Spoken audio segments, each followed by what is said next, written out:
Hello everyone. Before we start, make sure to like and subscribe to the channel, and leave a comment with where you're from and what time you're watching. That way, YouTube will keep showing you stories just like this one. Now, let's begin. The nightmares started 3 weeks ago, and they haven't stopped since. Every time I close my eyes, I see Tyler's face from that last dinner, laughing at something ridiculous Kevin said about the buffet prawns. I was a junior accountant at the time, 26 years old, sharing a cramped apartment in Chicago with 3 guys who'd become my closest friends since college. We'd been planning this Caribbean cruise for almost 2 years, saving up money, requesting time off work, the whole 9 yards. It was supposed to be our big celebration trip before 2 of us moved away for new jobs. The 4 of us, me, Tyler, Kevin, and Josh, had booked adjoining rooms on the 7th deck of the Coral Princess. Tyler was the spontaneous one, always pushing us to try new things, while Kevin kept us grounded with his practical jokes, and Josh documented everything with his camera. We'd been friends since freshman year, and this cruise felt like the perfect way to cap off that chapter of our lives. The ship was massive, one of those floating cities with multiple pools, restaurants, and entertainment venues. We spent the first 2 days just exploring, trying different bars and planning which excursions to book at the ports. Tyler had this weird habit of waking up super early to watch the sunrise from the upper deck. He'd been doing it since day one, always with his coffee and that beaten-up journal he carried everywhere. The guy was obsessed with capturing perfect moments, whether it was photographing the ocean or writing down random thoughts about life. On the 3rd morning, he mentioned seeing some crew members having heated conversations near the restricted areas around 5 a.m. He joked about it at breakfast, saying they looked like they were discussing something serious, not just routine ship business. We laughed it off, but Tyler kept bringing it up throughout the day, asking if we'd noticed anything strange about certain staff members. That evening was when everything started feeling different. We'd had dinner at the main restaurant, and Tyler seemed more observant than usual, constantly scanning the dining room and pointing out crew members he'd seen during his morning walks. He started keeping track of their rotations and shift changes, which we thought was just his analytical mind getting bored. During dessert, he leaned in close and whispered that he'd overheard 2 housekeeping staff talking about another one in rapid Spanish. But when they noticed him listening, they immediately switched to English and changed the subject. The way he described their reaction, sudden silence, nervous glances, quick departure, made us all pause our conversation. We spent the rest of the night at the casino, then hit up the late-night comedy show before heading back to our rooms around 1 a.m. Tyler was in room 7142, right next to mine, and we said our goodnights through the adjoining door like always. I remember hearing him moving around for maybe 20 minutes, opening and closing drawers, running water, the usual bedtime routine. The last thing I heard was his TV turning on to some late-night talk show, which wasn't unusual since he often fell asleep with it on. The ocean was particularly rough that night, and the ship's rocking actually helped me fall asleep faster than normal. The pounding on my door started at 6:47 a.m.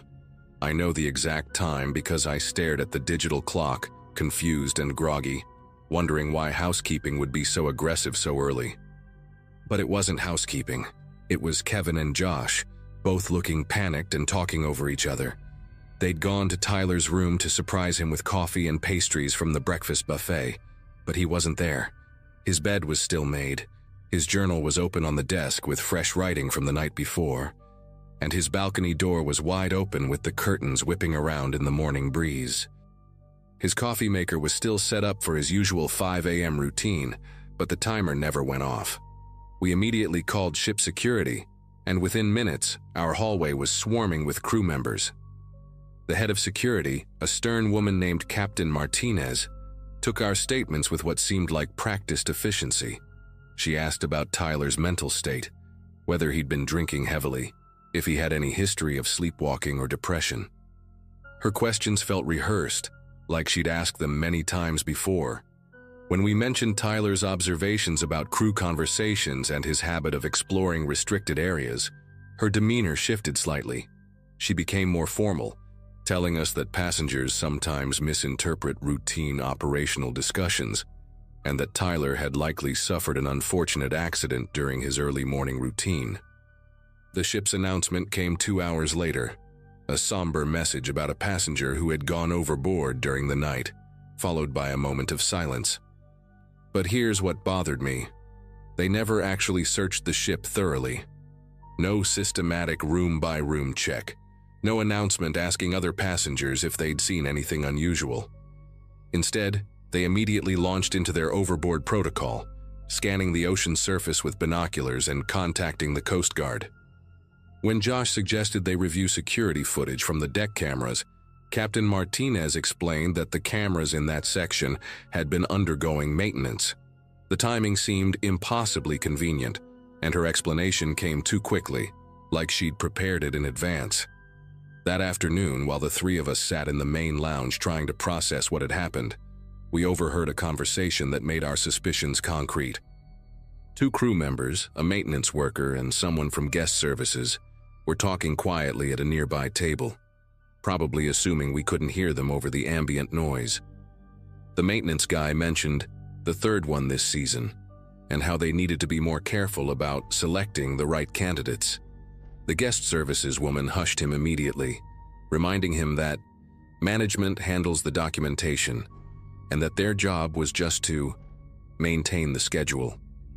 When they noticed us listening, they abruptly ended their conversation and walked away in opposite directions. We spent the rest of the day quietly investigating, talking to other passengers and asking casual questions about whether they'd noticed anything unusual. An elderly couple from Texas told us they'd heard arguing on the deck above them around 2 a.m., but when they looked out their balcony, they only saw crew members cleaning equipment.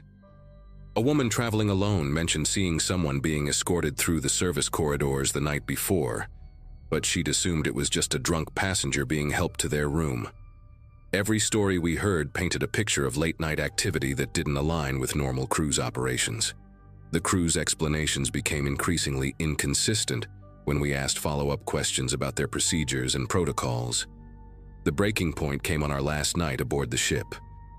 Josh had been documenting everything in his phone, photos, notes, recordings of conversations, and planned to contact authorities once we reached port. Around 11 p.m., there was a knock on his door. When he opened it, 2 crew members claimed they needed to inspect his room for maintenance issues that had been reported. They were polite but insistent, and when Josh refused, they showed him an official-looking document about mandatory safety inspections. While they inspected his room, his phone mysteriously disappeared from his nightstand. The crew members found nothing wrong and left after 20 minutes, but Josh's evidence was gone. Captain Martinez later explained that phones sometimes get misplaced during rough seas and offered to help him file a lost property claim. We disembarked the next morning with a mixture of grief and frustration, knowing we'd never get real answers about what happened to Tyler. The cruise line sent us a formal letter 2 weeks later, expressing condolences and stating that their investigation concluded Tyler had accidentally fallen overboard during his morning routine. They included a small compensation check and asked us to sign a document acknowledging their thorough investigation. None of us signed it. Instead, Kevin found a maritime lawyer who specializes in cruise ship incidents, and we learned that Tyler wasn't the first passenger to disappear from that particular ship.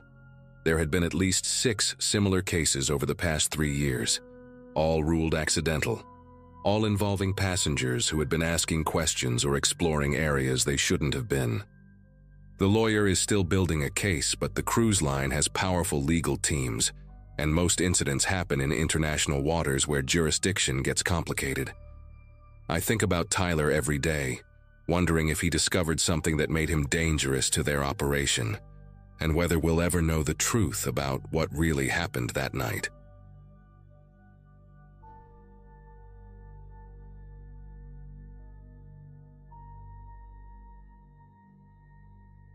What happened on that cruise ship will haunt me forever.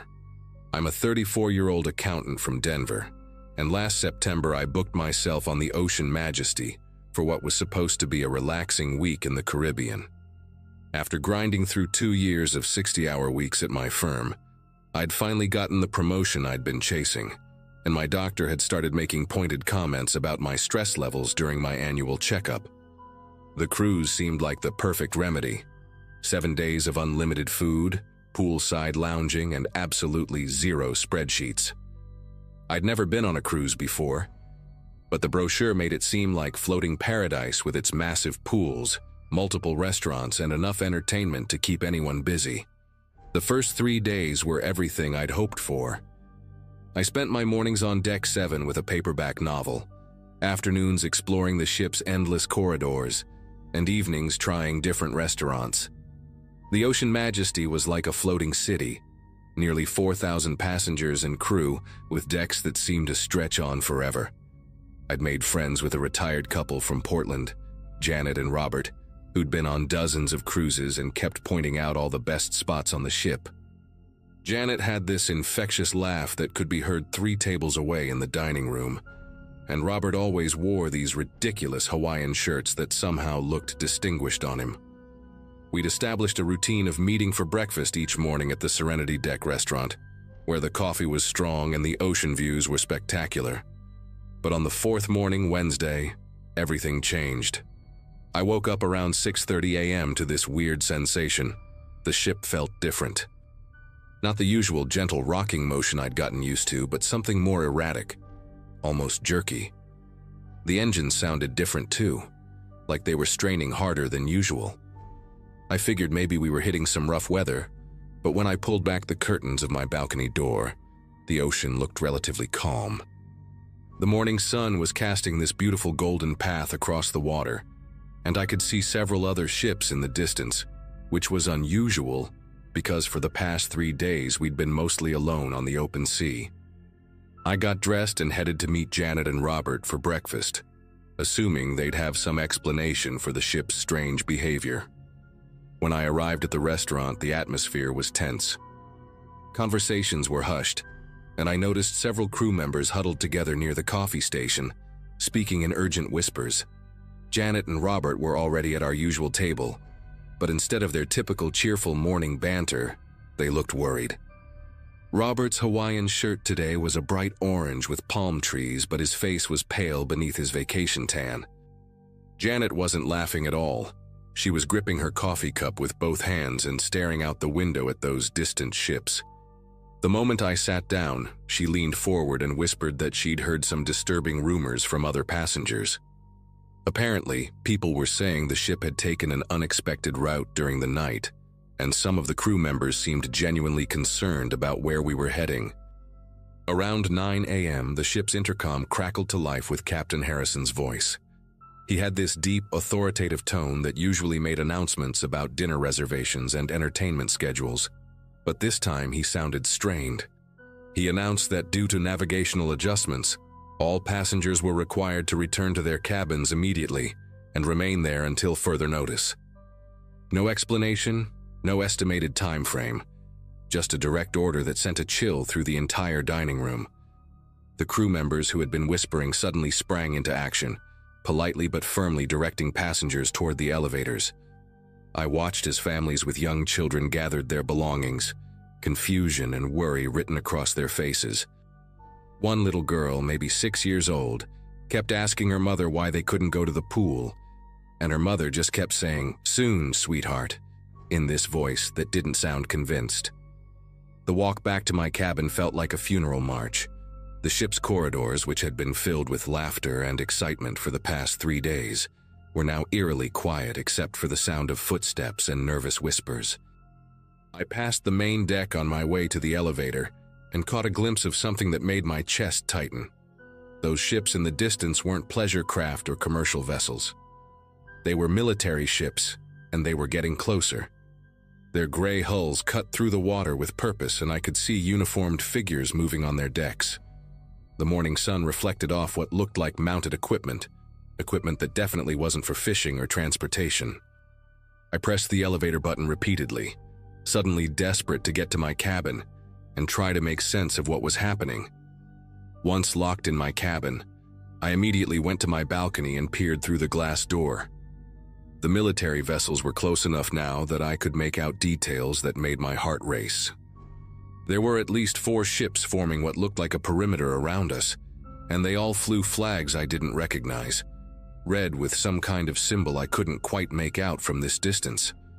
The largest ship had what appeared to be a helicopter landing pad, and I could see armed personnel moving around on its deck.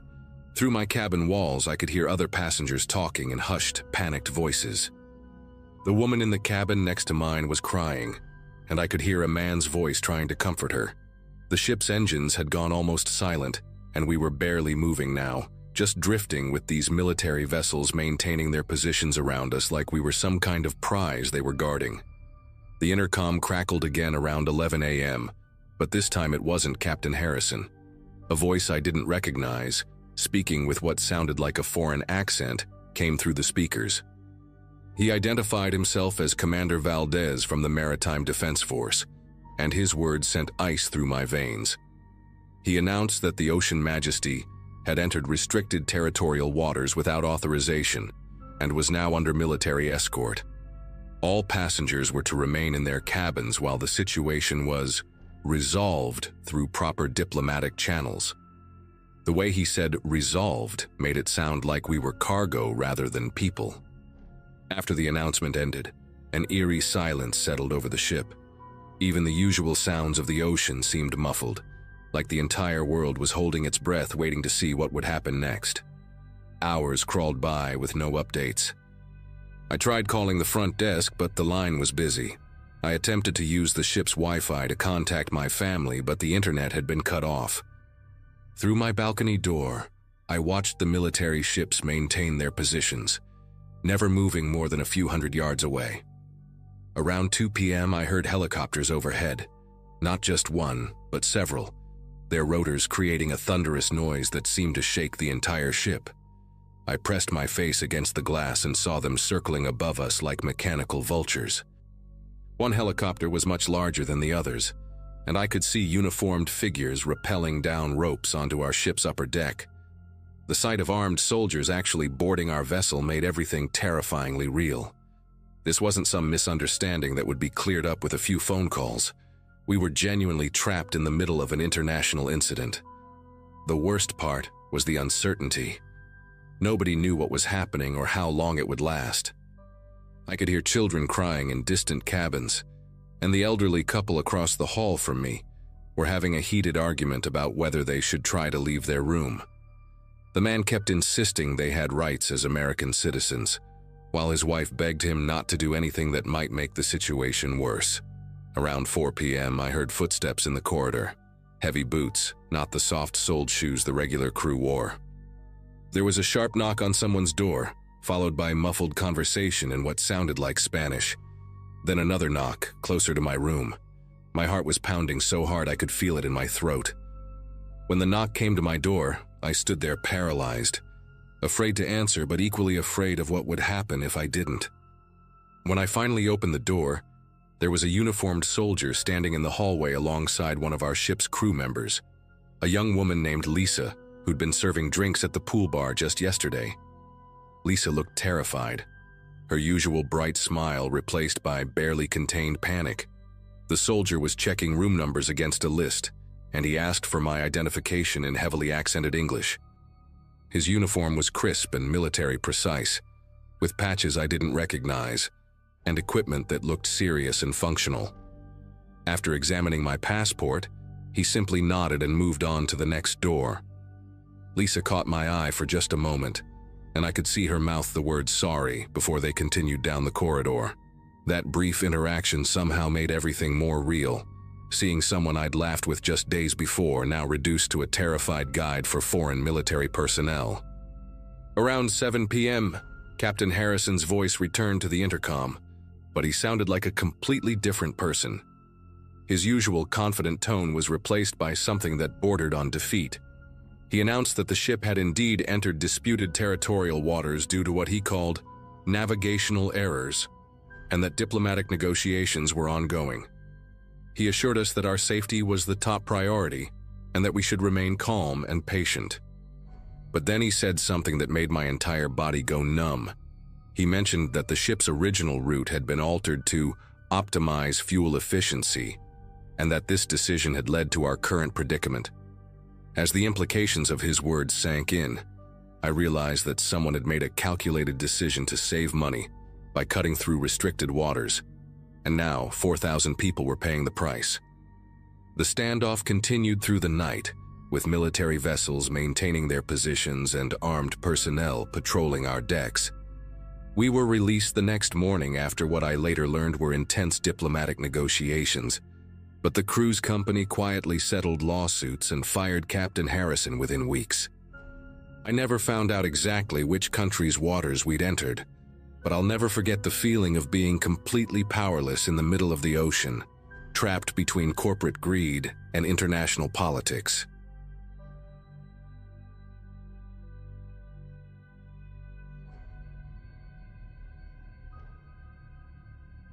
Working as a pharmaceutical sales rep meant I was constantly traveling, but the Mediterranean cruise was supposed to be different. My first real vacation in 3 years. At 28, I felt like I'd been running on empty for months, closing deals and living out of hotel rooms across the Midwest. The cruise was a birthday gift to myself, 7 days of complete disconnection from spreadsheets and conference calls. I'd specifically chosen the Celestial Horizon because of its reputation for fine dining and luxury amenities. The ship was massive, holding nearly 4,000 passengers, but somehow it felt intimate with its marble lobbies and crystal chandeliers that caught the Mediterranean sunlight in brilliant prisms. The trouble started on our 3rd day at sea, right after we'd left the port of Barcelona. I'd been looking forward to dinner at Palazzo Nero, the ship's most exclusive restaurant on Deck 12. The reservation had cost me an extra $200, but the reviews promised an unforgettable culinary experience. The maitre d', a tall man with silver hair and an Italian accent, seated me at a corner table with a perfect view of the endless ocean. The ambiance was perfect, soft jazz playing, candles flickering on white tablecloths, and the gentle sway of the ship creating an almost hypnotic rhythm. I ordered the chef's tasting menu, 7 courses paired with wines I'd never heard of but trusted the sommelier's recommendations. Everything seemed flawless, from the amuse-bouche to the final dessert, a delicate panna cotta that dissolved on my tongue like silk. The first signs appeared around 2 in the morning. I woke up with what I initially thought was motion sickness, a queasy feeling in my stomach, and a slight headache. But as I lay there in my cabin, listening to the ship's engines humming beneath me, I realized this was different. The nausea came in waves, accompanied by sharp cramps that made me curl up in my narrow bed.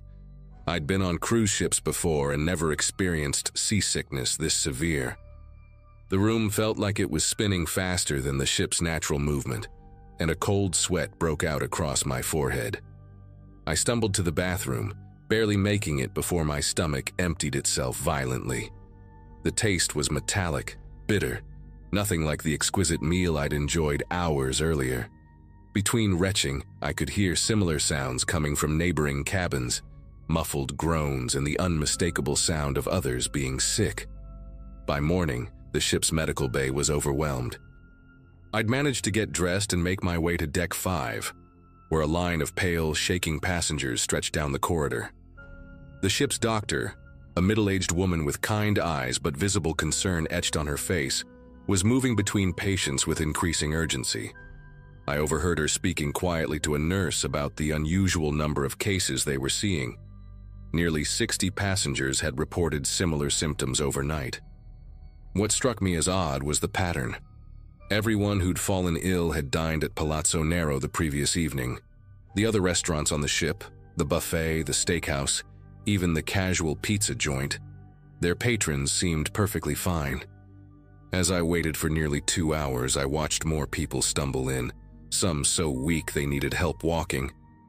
The ship's crew kept reassuring us it was just a stomach bug, something that happens on cruises. But their nervous glances and hushed conversations suggested they knew this was far from normal.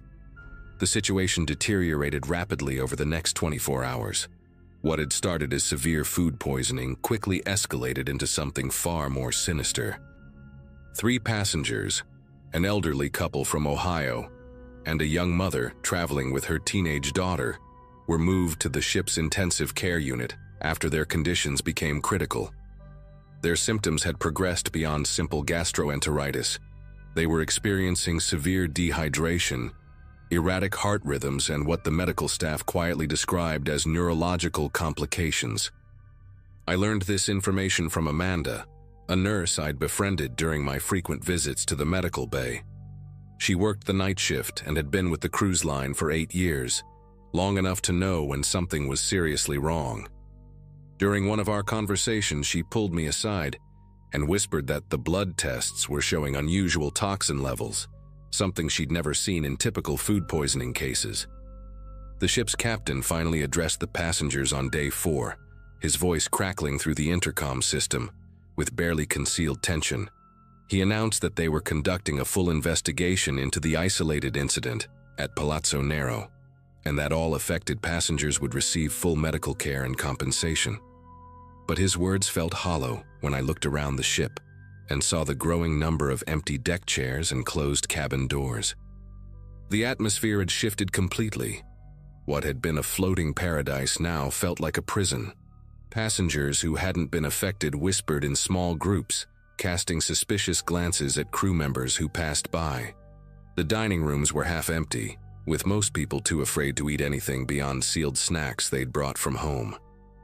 I noticed increased security presence throughout the ship, guards stationed at entrances to restricted areas that had been freely accessible before. The crew's behavior had changed too. They moved with nervous efficiency, avoiding eye contact and speaking in hushed tones when they thought passengers weren't listening. The breakthrough came on day 5, and it wasn't from the official investigation. I was sitting in the library, one of the few quiet spaces left on the ship, when I overheard a heated conversation between 2 housekeeping staff members. They were speaking in rapid Spanish, but my college courses helped me catch fragments of their discussion. They mentioned Carlos and venganza, revenge. One of them kept shaking her head, saying something about how they'd warned management about his behavior months ago. When they noticed me listening, they quickly dispersed, but not before I caught the name of the person they were discussing: Carlos Mendoza, a sous chef who'd been working in Palazzo Nero's kitchen. Amanda later confirmed what I'd suspected. Carlos had been reprimanded multiple times for his attitude toward passengers and management. Apparently, he'd been passed over for a promotion to head chef just weeks before our cruise, a position that went to someone with less experience but better people skills. The pieces began falling into place with terrifying clarity.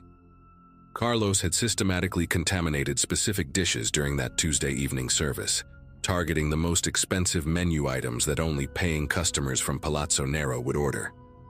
But what made this even more chilling was the precision involved. He'd somehow managed to avoid poisoning other crew members or passengers from different restaurants, suggesting this wasn't a random act of rage, but a calculated attack. I learned from Amanda that they'd found traces of industrial cleaning solvent mixed with a common kitchen ingredient, something that would mask the taste but cause severe internal damage. The realization hit me like a physical blow. We weren't just victims of food poisoning. We were casualties in one man's twisted attempt at revenge against the cruise line. The worst part was knowing that Carlos was still somewhere on this ship, still preparing food, still walking the corridors, while passengers continued to suffer from his deliberate actions. The paranoia became suffocating once I realized the truth. Every crew member became a potential threat, every meal a possible weapon. I started paying attention to things I'd never noticed before. The way certain staff members avoided eye contact, how some seemed to know more than they were letting on, the subtle tensions between different departments. During dinner service, I watched the kitchen staff through the glass partition, studying their movements, wondering who else might be involved. Were there other disgruntled employees? Had Carlos acted alone, or was this part of a larger conspiracy? The questions consumed me, making it impossible to relax or enjoy even the simplest pleasures. I began hoarding snacks from the gift shop, items that came in sealed packages I could trust. Sleep became elusive as I lay in my cabin, listening to every footstep in the corridor, wondering if someone might slip something under my door or tamper with the ventilation system. The ship that had once felt like a floating palace now felt like a maze of potential dangers. The turning point came on day 6, when I witnessed something that confirmed my worst fears. I was walking past the crew quarters around midnight, unable to sleep and hoping the night air on deck might help clear my head. Through a partially open door, I saw Carlos talking animatedly with 2 other crew members I didn't recognize. What chilled me to the bone was the satisfied expression on his face. Not the look of someone who'd made a terrible mistake, but of someone who'd accomplished exactly what he'd set out to do. He was gesturing toward the upper decks, toward the passenger areas, and I caught fragments of English mixed with Spanish. I heard him say something about teaching them a lesson and showing them what happens when you don't respect us. The other crew members seemed uncomfortable, one of them shaking his head and backing away from the conversation. But Carlos continued talking, his voice growing more animated, more pleased with himself. I realized then that he had no remorse whatsoever. In his mind, he'd successfully struck back at the cruise line and its passengers, and he was proud of what he'd done. I knew I had to act, but the isolation of being trapped at sea made everything more complicated. The next morning, I approached Amanda with everything I'd overheard and witnessed. She listened with growing horror, confirming that Carlos had indeed been scheduled to work the kitchen during our fateful dinner service. Together, we decided to bypass the ship's security, who might be compromised or simply incompetent, and contact the authorities directly. Using the ship's satellite communication system, Amanda helped me place a call to the Coast Guard, providing them with detailed information about Carlos's identity, his motive, and the evidence we'd gathered. The response was immediate and decisive. Within hours, a Coast Guard cutter intercepted our ship, and federal agents boarded to take Carlos into custody. The arrest happened so quickly that most passengers didn't even realize what was occurring. They simply saw additional security personnel moving through the ship with purposeful efficiency. The resolution came swiftly once Carlos was in custody. Faced with overwhelming evidence and the testimony of several crew members who'd been afraid to speak up earlier, he confessed to deliberately contaminating the food with industrial cleaning chemicals. The investigation revealed that he'd been planning this attack for weeks, meticulously studying the restaurant's procedures and timing his actions to cause maximum harm. All affected passengers were immediately evacuated to a medical facility in Naples, where we received proper treatment for the chemical poisoning. The cruise line faced massive lawsuits and eventually filed for bankruptcy, but more importantly, Carlos was sentenced to 15 years in federal prison for attempted murder and bioterrorism. I recovered fully after several weeks of treatment, though I've never been able to enjoy fine dining the same way again. The experience taught me that evil can hide behind the most ordinary faces, and that sometimes the greatest danger comes from those who feel they have nothing left to lose. To this day, I still check the seals on my food packages and avoid eating at restaurants where I can't see the kitchen. Some fears never completely fade, even when justice is served.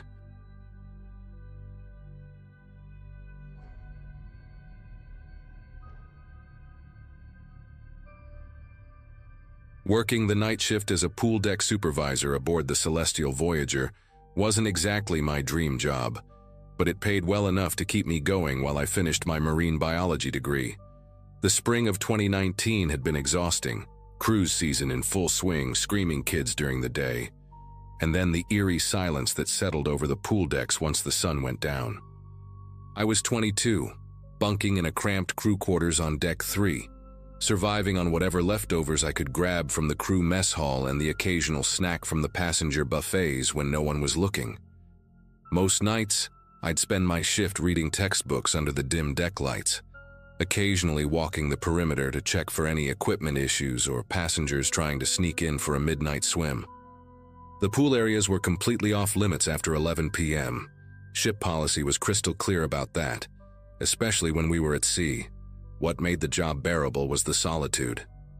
During those quiet hours between midnight and 6 a.m., I had the entire aquatic complex to myself. The main pool, the kiddie splash zone, the hot tubs, and the Olympic-sized lap pool that was reserved for serious swimmers and morning water aerobics classes. The silence was almost therapeutic after dealing with the chaos of families and drunk passengers all day. I'd set up my little command station on a deck chair next to the main pool, textbooks spread out on a small table, a thermos of coffee that would last me through the night. The only sounds were the gentle hum of the ship's engines far below, the occasional creak of the hull, and the soft whoosh of water from the filtration systems making their rounds. It was peaceful, predictable, and exactly what I needed to focus on my studies while earning decent money during the cruise season. Everything changed on a Wednesday night in late July. I'd been on the job for about 3 months by then, settled into my routine of arriving at 11:45 p.m., doing my initial safety check, and then diving into my coursework. The weather had been perfect that week, and the pool deck still held the day's warmth even after sunset. I remember settling into my chair with my organic chemistry textbook, the pool lights casting their familiar blue glow across the water's surface. The ship had been particularly busy that day. I could tell from the scattered pool toys and the slightly elevated chlorine levels that maintenance had to adjust after heavy use. But now, at nearly 1 a.m., the area was completely deserted, just like every other night. I was deep into a chapter about molecular structures when I heard it, a distinct splash coming from the direction of the lap pool. The sound cut through the steady rhythm of the ship's engines like a knife through silence. At first I figured it was just one of the automatic pool cleaners hitting the pool wall a little harder than usual, due to the ship's gentle rocking motion. Those things had a mind of their own sometimes, and the maintenance crew was constantly adjusting their programming to account for the ship's movement and keep them from getting stuck in corners or making too much noise. But then, I heard it again, followed by what sounded unmistakably like someone gasping for air. The sound sent a chill down my spine because it was so clearly human, desperate, panicked breathing that echoed off the metal walls and ceiling of the enclosed pool area. I closed my textbook and stood up, grabbing my flashlight from the equipment bag. The lap pool was about 50 yards away, partially hidden behind a decorative wall of fake palm trees and tropical plants. As I walked toward the sound, my deck shoes squeaking slightly on the wet non-slip surface, I called out the standard warning about the pool being closed. No response, just the continued splashing and those awful gasping sounds that seemed to bounce off the ship's hull. When I rounded the corner and shined my flashlight toward the lap pool, my heart nearly stopped. The water was completely empty, not a single person in sight, no pool cleaner running, nothing that could explain the sounds I was hearing so clearly. But the water itself was moving, violent ripples spreading across the surface like someone was thrashing around in the deep end, despite the ship's steady course through calm seas. The gasping sounds were louder now, more frantic, and they seemed to be coming from directly above the churning water. I stood there for what felt like an eternity, sweeping my flashlight beam across every inch of the pool, checking behind the starting blocks, scanning the pool deck for any sign of an intruder. The sounds continued for maybe another 30 seconds before they abruptly stopped, and the water settled back to its normal, mirror-like calm. The silence that followed was deafening. Even the usual hum of the ship's engines seemed muted, as if the entire vessel was holding its breath.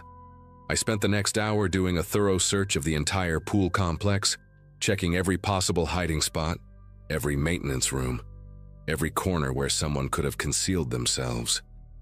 I even called ship security to report a possible trespasser, but by the time Officer Brennan arrived, there was absolutely nothing to show him except my own paranoia. He walked the perimeter with me, checked the locked access doors, and confirmed that all the security cameras were functioning properly. The footage from that night would later show me walking around with my flashlight, pointing it at an empty pool, talking to thin air. Brennan was professional about it, but I could see the skepticism in his eyes when he suggested I might have heard sounds carrying over from the lower deck pools, or maybe just the ship's hull settling in the waves. I knew what I'd heard, though. It was definitely coming from our lap pool, and it was definitely not normal. The sound was too human, too desperate, too real to be explained away by ship noises or my imagination. The next few nights passed without incident, but I couldn't shake the memory of those desperate, gasping sounds. I found myself constantly glancing toward the lap pool, jumping at every little noise the filtration system made, every creak of the ship's hull as it cut through the waves. I tried to convince myself it was just stress from finals week, maybe too much caffeine, but deep down I knew better. Then, about a week later, I was chatting with Nancy, one of the day shift supervisors, during our shift change. She was a veteran employee, had been working on cruise ships for almost 15 years, and she knew every piece of gossip and history about the fleet.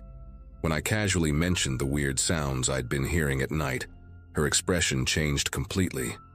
She glanced around to make sure no one else was listening, then pulled me aside near the equipment storage room. That's when she told me about what happened during a crossing in the spring of 2017, something that had been completely scrubbed from the official records. Two young guys, both college students working their first contract on the ship, had drowned in that exact same lap pool during what was supposed to be a harmless hazing ritual. Their names were Benjamin and Nathan, both 19, both from small towns in the Midwest who'd never worked on a cruise ship before. According to Nancy, a group of off-duty crew members had been drinking heavily one night during a sea day and decided to initiate the new guys with some kind of twisted swimming challenge. The details were murky, but apparently they'd tied weights to the boys' ankles and made them swim laps while the others timed them and shouted encouragement from the pool deck. What started as stupid fun turned deadly when both Benjamin and Nathan went under and never came back up. The other crew members were too drunk and panicked to mount an effective rescue, and by the time they managed to pull the bodies out, it was too late. The cruise line's legal team had moved fast, paying off families, threatening lawsuits, making sure the incident never appeared in any official report or news coverage.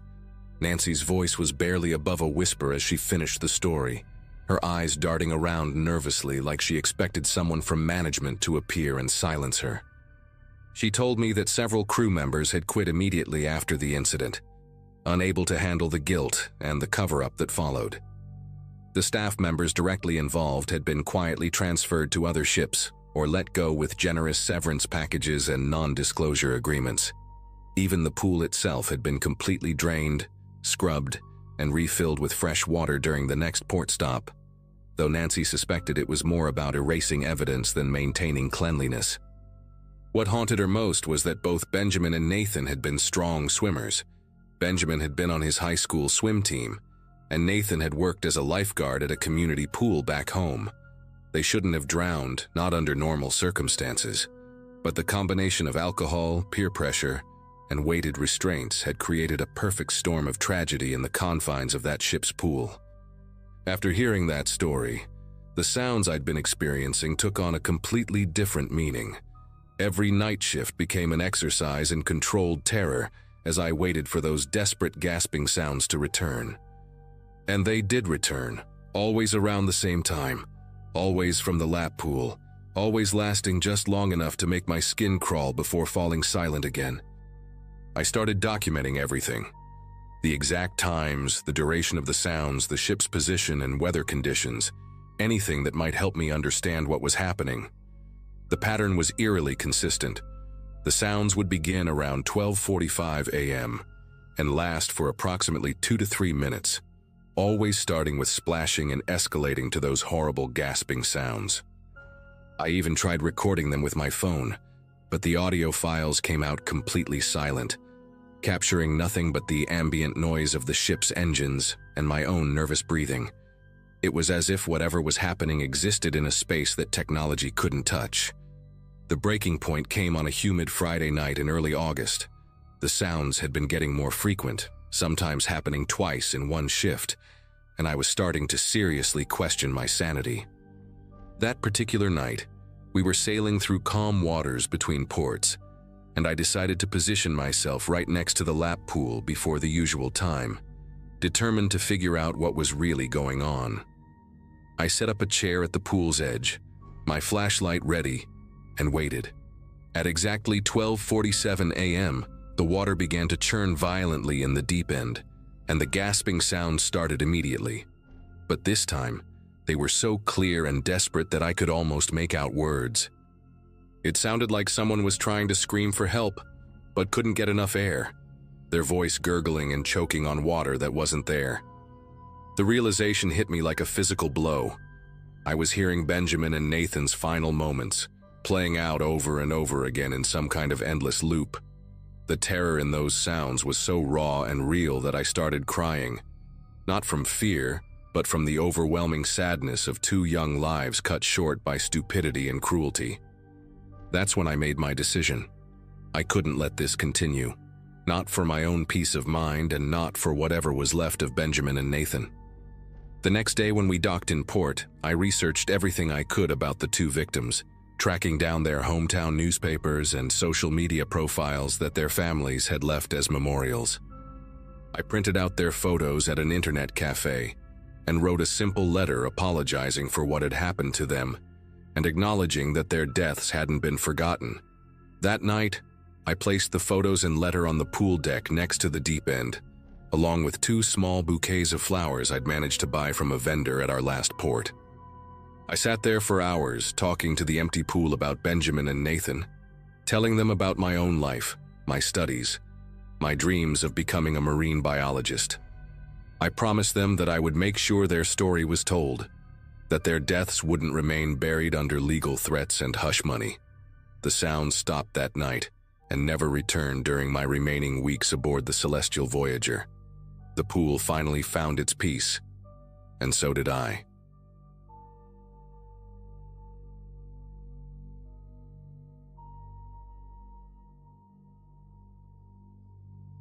I booked the cruise as a way to reset after a rough year.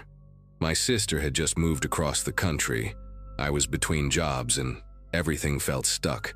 A friend convinced me that a week at sea might help clear my head. So I grabbed a deal on a mid-size cruise line that set sail from Galveston. The ship wasn't massive, more of a mid-tier option, not the flashy kind with water slides and zip lines, but still had the usual amenities: pool deck, dining hall, casino, and bars scattered across the decks. I went solo, figuring I'd spend most of my time reading, journaling, and maybe striking up a few conversations with strangers. I didn't expect to get wrapped up in anything weird. Definitely not something like this. By the second day, I'd fallen into a nice little rhythm.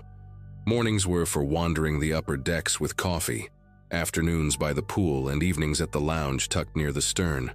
Low lights, soft jazz, and a surprisingly decent bartender named Ellis. Everyone seemed to know him. He had that easy charm you see in people who've done the job for years. Smooth but never fake, good with names, always remembering your drink after one order. He'd joke around, ask about your day, toss little compliments in when you were least expecting. The kind of person who made you feel like you were exactly where you needed to be. I started going there more often. Not just for the drinks, but for the atmosphere. It felt cozy and detached from the crowd. One night there were only a few of us at the bar, me, a couple from Vermont, and an older guy traveling with his adult daughter. We ended up chatting for a good while, and I remember Ellis laughing at one of my dumb stories about a failed Tinder date. He leaned in and said, "You'd be surprised how many disasters start with good cocktails," and winked as he handed me the tab. I paid with my card like always, barely glanced at it before sliding it back into my wallet. It wasn't until 2 days later that things started to feel strange. I'd gotten a notification from my bank while we were docked in Belize, something about a charge at a boutique in Miami. I hadn't been anywhere near Miami in months. I shrugged it off at first, assuming it was a glitch or maybe something recurring I forgot about. But then another charge popped up, this time for a gas station in Orlando. That's when the tension crept in. I locked my card immediately through the app, but even as I did it, I kept replaying my last few purchases on the ship. I hadn't used the card anywhere else, just that lounge bar and only with Ellis. Back on the ship, I didn't say anything at first. I didn't want to start accusing anyone without proof, and part of me still wanted to believe it was a coincidence. Maybe someone skimmed my card before I even got on board. But later that night at dinner, I overheard a couple at the next table whispering about weird charges on their credit card, too. They were trying to figure out how they'd been hit, saying they only used it once, at the ship's bar. I butted in gently, just to ask which one. When they said the one in the back near the jazz lounge, it was like a quiet alarm went off in my head. Same place, same bartender. The next morning I went to guest services to report it. I half expected them to brush me off or blame some offshore vendor, but the woman behind the counter didn't even blink. She asked a few questions: what bar, which day, who was working, and then excused herself to talk to someone behind a frosted door. When she came back, her tone had shifted. She thanked me and said they'd been reviewing certain concerns already, and my information was helpful. That's when it hit me that this wasn't an isolated thing. I wasn't the only one. It wasn't even new. Word started spreading faster than anyone could contain it. Onboard rumors are like smoke in a sealed room, hard to ignore. People were suddenly buzzing in corners, pulling out their phones to check their banks, whispering names. I heard Ellis's name more than once. A woman from Deck 6 said her husband caught him holding his phone just a little too long while handling their card. Another guy said he noticed Ellis always turned slightly away when swiping, like he was blocking the view. No one wanted to believe it, though. He was too friendly, too normal. But when too many dots start connecting, you stop pretending they're just random. That night, they closed the bar. No explanation, just a sign that said, "Temporarily unavailable." Ellis was nowhere to be seen, and people were tense. The ship didn't make any official announcements, but everyone knew something had gone down. I passed 2 officers outside the staff corridor near the lower decks, talking in low voices. One of them held a tablet. I only caught a glimpse, but I swear it looked like stills from a security camera. Screenshots frozen mid-motion, with red circles drawn around someone's hand holding a phone near a credit card machine. The rest of the trip had this strange tension floating under the surface. People were polite but guarded. Conversations felt shorter. Eyes lingered longer on the crew. I didn't see Ellis again, not once, and no one would say outright what happened to him. But rumors filled the silence. One version was that he'd been quietly removed at the next port. Another claimed he'd confessed to everything once shown the security footage. Someone said they found dozens of photos in his phone. Cards, close-ups of numbers, names, expiration dates. Whatever the truth was, the trust was gone. I kept replaying our interactions in my head. All those times he smiled, the casual way he held conversations, the jokes, the moments that made you feel like he actually cared. That's what got to me. It wasn't just the theft, it was the way he made you feel safe while doing it. The deception had layers. It was almost elegant, and that's what left a sour taste long after I got off the ship. He didn't just steal money. He used trust as a tool. When I got back to the mainland, the cruise line sent a vague apology email, thanking passengers for their cooperation and assuring us that the matter has been resolved in accordance with maritime and legal standards. My bank refunded the fraudulent charges without much hassle, but I never got a straight answer about how many people were affected. Some said dozens, others guessed over 100. I don't think we'll ever know the real number. He'd probably been doing it for months, maybe longer. Maybe he wasn't even the only one. To this day, I don't use my card at bars, especially not on cruises, and if someone's too friendly too fast, I keep one eye on the charm and the other on their hands. I still think about that trip sometimes. Not the beaches or the sunsets, but that sinking realization that the person pouring your drink might be pocketing something else entirely. And the worst part? You probably thanked him for it.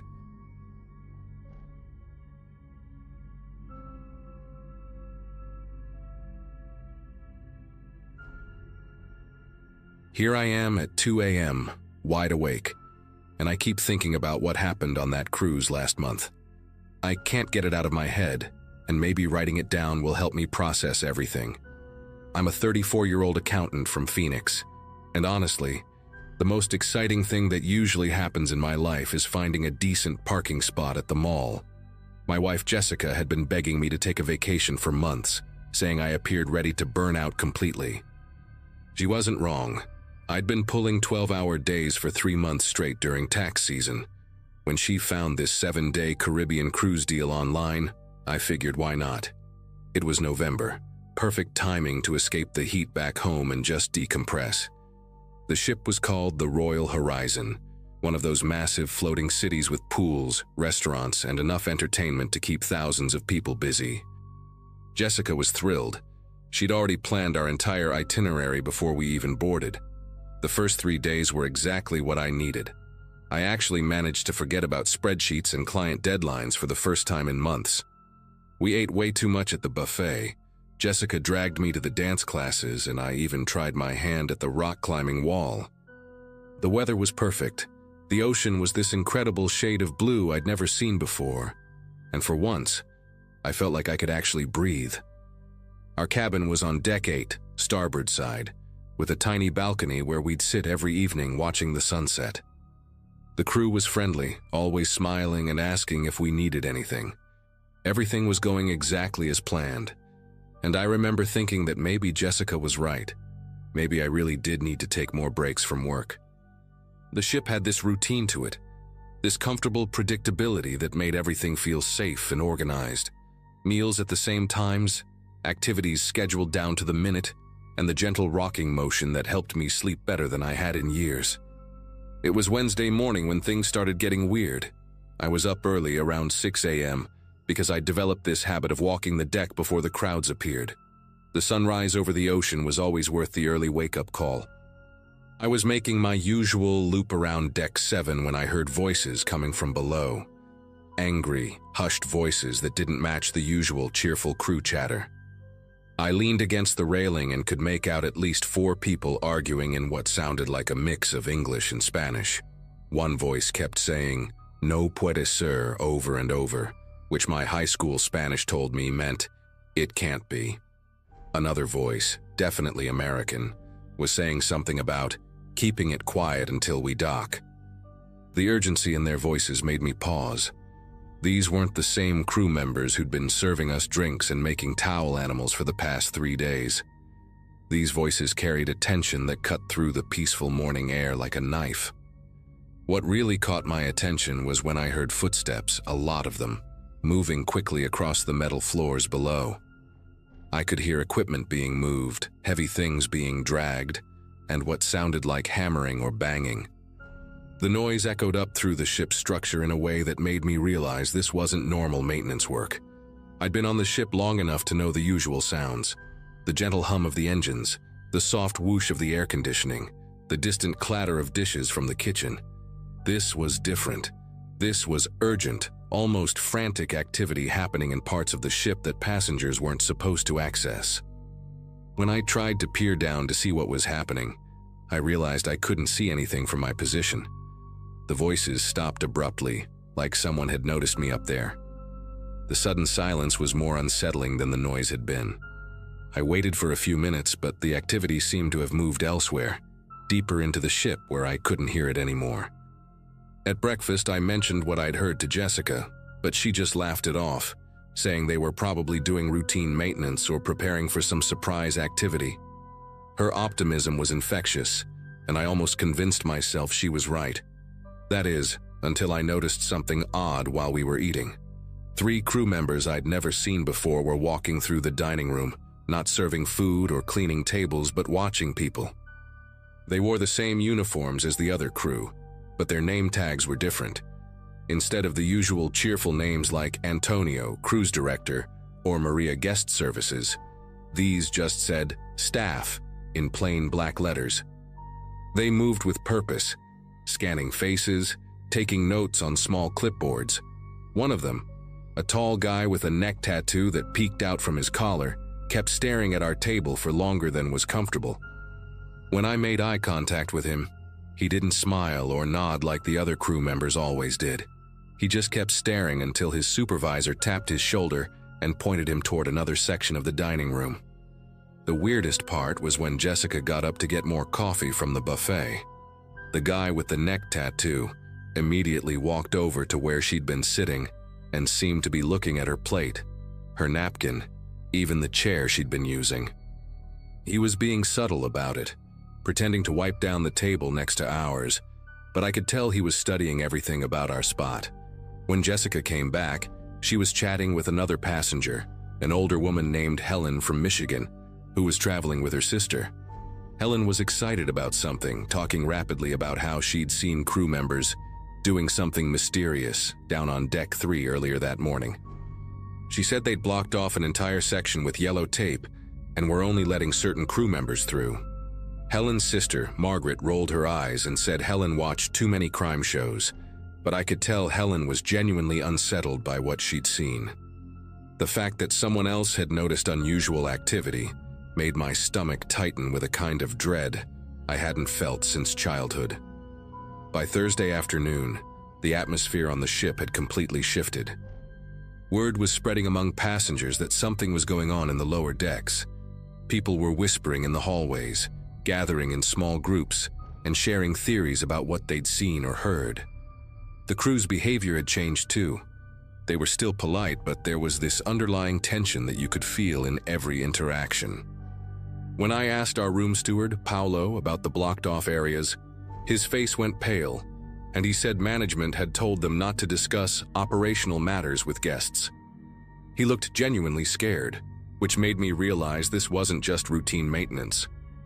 The ship's daily newsletter, which usually contained cheerful updates about activities and weather, now included a notice about enhanced security protocols and asked passengers to report any unusual observations to guest services immediately. The fact that they were asking passengers to essentially spy on each other created this paranoid atmosphere where everyone was watching everyone else. What made it worse was that we were supposed to dock in Cozumel the next morning, but there was an announcement that afternoon saying our arrival would be delayed by several hours due to port scheduling conflicts. The captain's voice over the intercom had this forced cheerfulness that didn't match the situation at all. He kept emphasizing how we should enjoy the extra time at sea and take advantage of the ship's amenities, but you could hear the stress underneath his words. That evening, Jessica and I were having dinner when we noticed several passengers arguing with the guest services staff. One couple was demanding to know why their friend's cabin had been searched that afternoon, and another family was upset because their teenage son had been questioned about his whereabouts during the morning hours. The staff kept apologizing and saying it was all part of standard security procedures, but their explanations were vague and unsatisfying. The dining room, which had been full of laughter and conversation just days before, now felt tense and subdued. People were eating quickly and leaving, instead of lingering over dessert and drinks like they had been. Friday morning brought the moment everything became crystal clear. I woke up early again, but this time when I went to the deck, I saw something that made my heart race. 3 Coast Guard vessels were approaching our ship, their lights flashing even in the daylight. Within an hour, uniformed officers were boarding, and the captain made an announcement that took away any pretense of normalcy.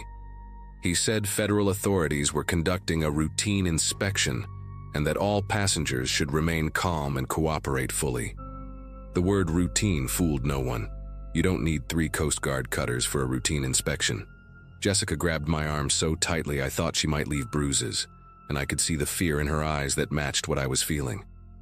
The officers spread out across the ship methodically, and within minutes they were knocking on cabin doors, checking identification, and asking passengers about their activities over the past few days. When they reached our cabin, the officer was professional but thorough, asking us detailed questions about where we'd been, what we'd seen, and whether we'd noticed any unusual behavior from crew or passengers. The real shock came when we were told to gather in the main theater for a mandatory briefing.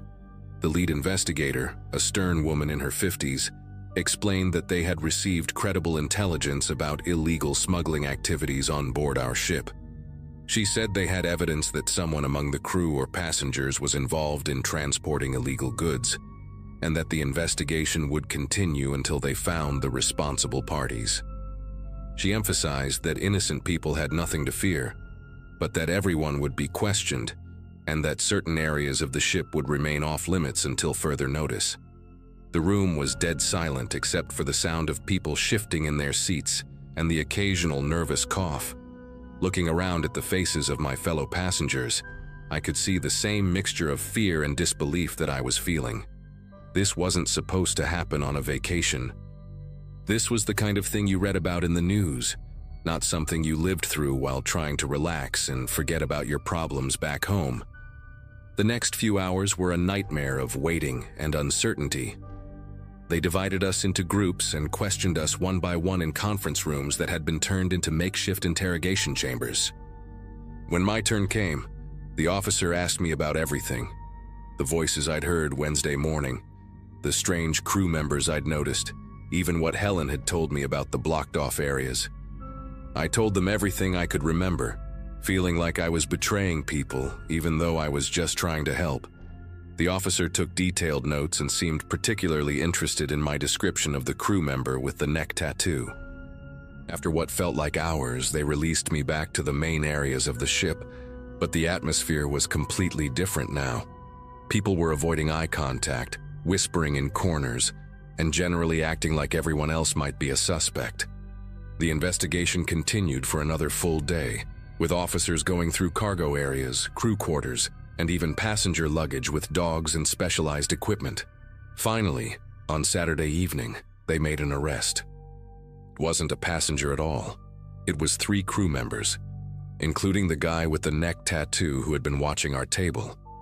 Apparently, they had been using the ship's cargo holds to transport drugs between ports, hiding the packages in legitimate shipments and retrieving them during port stops. The blocked-off areas Helen had seen were where they'd been trying to move their operation after getting word that authorities were onto them. The voices I'd heard that Wednesday morning were them arguing about whether to dump everything overboard or try to get it off the ship at the next port. The investigation revealed that this had been going on for months, with the smugglers using their positions to access restricted areas and coordinate with contacts at various ports. Once they removed the 3 crew members, the ship's atmosphere slowly returned to normal, but the damage was done. The rest of the crews felt hollow, like we were all just going through the motions until we could get home and try to forget what had happened. Even now, months later, I still think about how a simple vacation turned into something that made me question everything I thought I knew about safety and trust.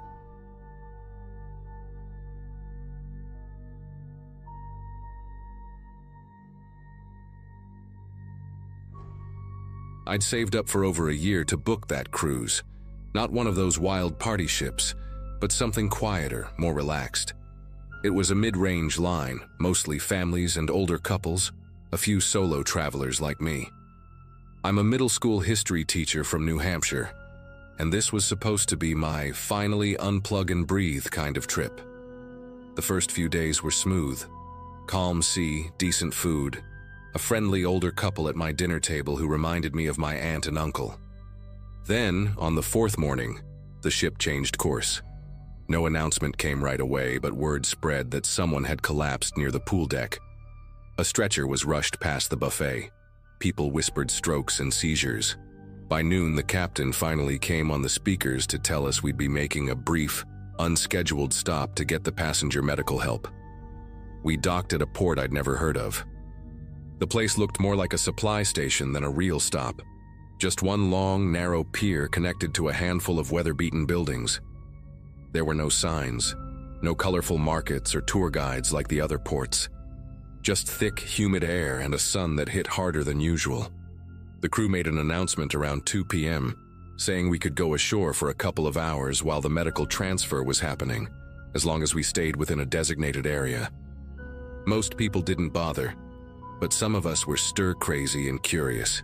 I stepped off with a small group, mostly older folks, 2 teenagers, and a guy I'd chatted with earlier in the week named Brandon. He was maybe in his early 30s, wore cargo shorts and an Arizona Cardinals hat. He was quiet but friendly in a way that felt genuine. We walked around the port area, which had the weird emptiness of a place that wasn't expecting guests. A woman sold bottled water and gum out of a cooler, and one building had a tiny bar inside. No music, just a dusty fan spinning in slow circles overhead. I sat on a bench near the edge of the dock with Brandon for a bit. He talked about how he was traveling alone after a breakup. and joked that he wasn't sure if the ocean air was helping or making him feel lonelier. At around 4 p.m., a crew member started calling people back with a bullhorn, so we all trickled toward the gangway. I remember Brandon clearly. He was walking ahead of me, nodding along to something one of the teenagers was saying. He stepped onto the ship right before I did. We even exchanged a short wave before I lost sight of him in the crowd. Dinner that night was strange. The couple at my table, Martin and Evelyn, kept glancing at an empty chair near them. Martin leaned toward me and said, "Wasn't Brandon supposed to sit here?" I figured he was running late, but an hour passed and he never showed. I didn't think much of it at the time. People skip dinners all the time on cruises. Maybe he was tired or eating at the buffet. But by the next morning, the ship was buzzing. Someone said his stateroom door had been left open. Another claimed a steward had gone in and found it empty. No clothes, no bag, nothing. Then, just before lunch, a woman near the atrium started raising her voice. She said she'd seen Brandon walk back onto the ship. Not only that, 3 people jumped in to agree with her. They described the same red hat, same gray backpack, but when crew was asked about it, they denied he ever reboarded. By the afternoon, the tone on board shifted from casual concern to quiet unease. Crew members avoided direct questions, brushing off anything about Brandon with phrases like, "We're looking into it," or "We've got protocols in place." Evelyn, who'd gotten oddly protective of Brandon despite barely knowing him, started asking around. She told me she'd gone to the front desk and asked to speak to security, but the officer on duty acted like she was confused, said no one by that name was on the passenger list. That's when it got strange. I knew for a fact Brandon existed. I'd sat next to him, had conversations with him. I'd seen him step back onto the ship. But I checked the daily schedule from earlier in the cruise, and his name wasn't listed on any of the activities we'd both attended. It was like he'd been scrubbed out. I even went back to the bar we'd visited on land, just out of curiosity. I'd taken a quick photo in front of it before we reboarded. When I zoomed in, I saw a few passengers in the background, but no Brandon. I checked my phone gallery again. Nothing. Not a single image of him, even though I remembered taking a selfie while he was sitting next to me. That blank space where he should have been started to mess with my head. Evelyn swore she saw him during the lifeboat drill on day 1. A kid from the teen group said he borrowed a charger from him, but now people who'd spoken to him just 2 days ago were suddenly unsure. "Maybe I'm mixing him up with someone else," one woman said, her voice a little shaky. That night I stayed up late wandering the upper deck trying to clear my head. The ship was quiet, too quiet. Around 1:30 a.m. I passed by one of the crew-only doors near the rear stairwell and heard something. Footsteps slow and deliberate, pacing just on the other side. I stopped, waited. The steps continued for a while, then stopped abruptly. I backed away and went down a level. As I passed the small library area, I spotted something wedged behind one of the decorative plants. A laminated badge.